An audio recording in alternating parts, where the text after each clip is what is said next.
At the conclusion of talks with the Russian delegation in Saudi Arabia, Mike Waltz, the U.S. National Security Advisor, noted that only President Trump can do that. Only President Trump could have shifted the global conversation on how to end the Ukraine war. Secretary of State Marco Rubio, determined not to be outdone, quickly noted that the first important point he wanted to make was that the only leader in the world who could make this happen is President Trump. He's the only one in the world that can do that right now. Welcome to America's new North Korea-style diplomacy, where our diplomats are more worried about their boss than the adversary. It's true that Donald Trump has found a lightning-fast way to end the war in Ukraine. Surrender. At least when France fell in 1940, it did so in the wake of a German blitzkrieg that swept through the country. Ukraine has actually held back Russian forces for 3 years now, and despite fighting a much more powerful adversary, even taken some Russian land.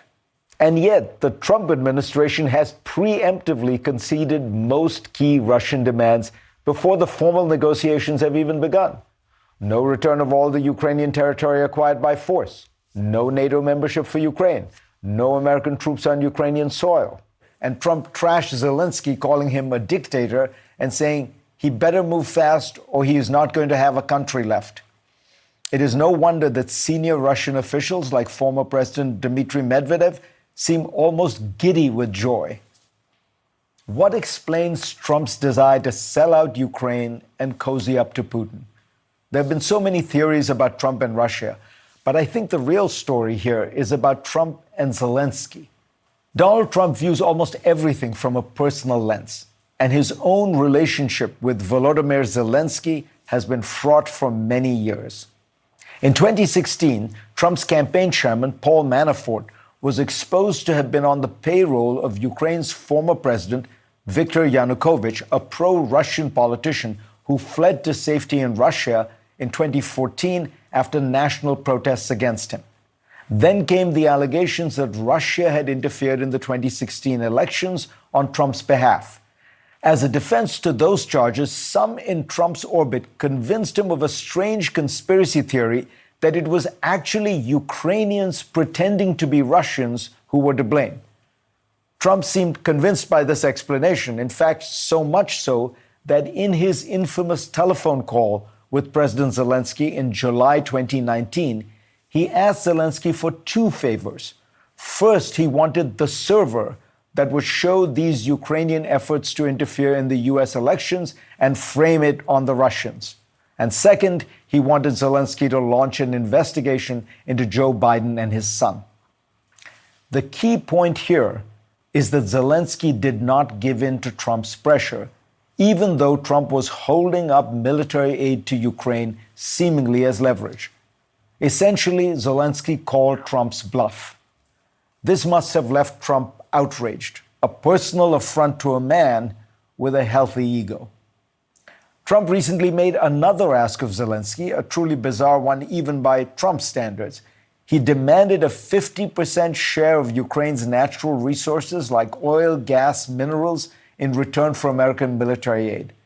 Zelenskyy rejected this neo-colonial demand, but said that some arrangement could be part of a discussion that included security guarantees for Ukraine.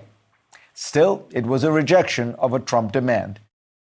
Lev Parnas, the Ukrainian American who worked with Rudolph Giuliani to pursue Trump's agenda in Ukraine, said to Politico, "Trump hates Zelenskyy with passion, and Zelenskyy knows it." I would guess that for Trump, Ukraine is a set of bad memories, and Zelenskyy is a foreign leader who has not gotten with the program. Constant flattery and submission to Trump's demands. The result, alas, goes well beyond the personal. It will result in a truly historic surrender of Western interests and values built over decades. That's right.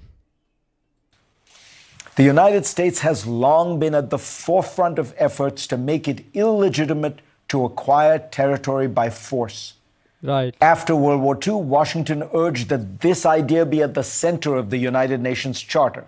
At the Nuremberg trials, it required that military aggression be deemed a crime, and it actively supported this principle, sending troops to fight North Korean aggression in What? North Korean? 1950 and Iraqi aggression in 1991.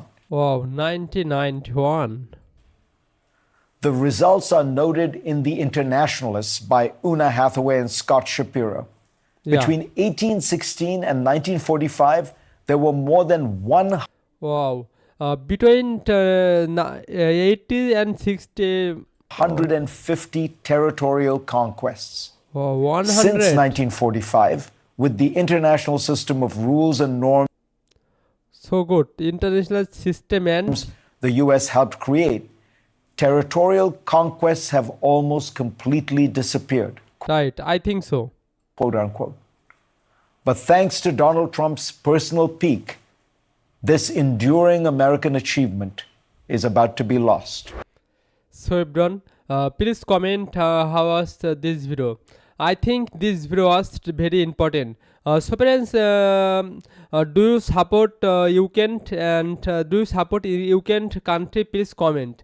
So friends, Ukraine and Russia war was very dangerous and very dangerous because Ukraine there are a lot of military and army in the Ukraine country. Because you can Russia country is very big in the world, because there are a lot of military force, hard military force and developed army and developed machine and another's populars and developed machine in Russia country, because they are they are a lot of military and a lot of army in Russia country. So and Russia president he is very dangerous, and I think lot of people support Russia country, because Russia country is very big country, and there are a lot of military and everything Russia country. So friends, okay, maybe Tampa support with Russia country, maybe. So friends, that's it. Don't forget to subscribe my YouTube channel and click this notification. So friends, okay, see you later again another new reaction to amazing video.